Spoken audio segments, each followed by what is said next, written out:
Hi friends, ఈరోజు జనవరి 1 అయితే మన దేశ రక్షణ కవచమైన డిఆర్డిఓ ఆవిర్భావ దినోత్సవం. అసలు డిఆర్డిఓ అంటే ఏంటి, అది మన దేశానికి ఎందుకు ముఖ్యం, ఈ వీడియోలో క్లియర్గా తెలుసుకుందాం.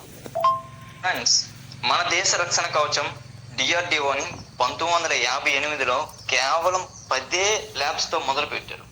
కానీ ఈరోజు 50కి పైగా ల్యాబ్స్తో ఇది ప్రపంచంలోనే టాప్ రక్షణ సంస్థల్లో ఒకటిగా నిలిచిందంటే చాలా ఆశ్చర్యంగా ఉంది. దీని హెడ్ క్వార్టర్స్ ఢిల్లీలోని డిఆర్డిఓ భవన్లో ఉంది. అయితే దీని పూర్తి పేరు చూసుకుంటే DRDO Defence Research and Development Organisation. మరి దీని స్థాపన ముందే ఆల్రెడీ చెప్పుకున్నాం, 1958 జనవరి 1 స్థాపించారు.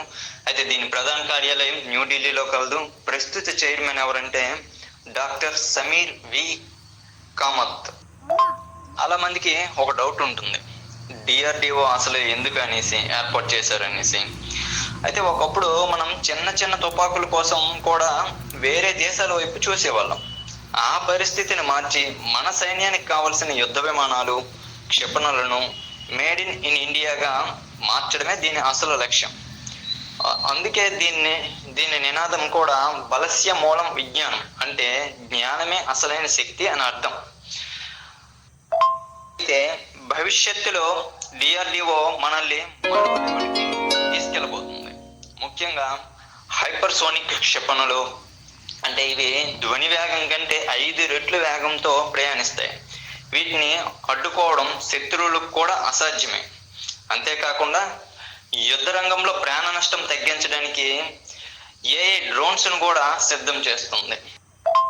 రాడార్లను మన దేశ రక్షణ రంగంలో గేమ్ చేంజర్స్ అని చెప్పవచ్చు అనమాట.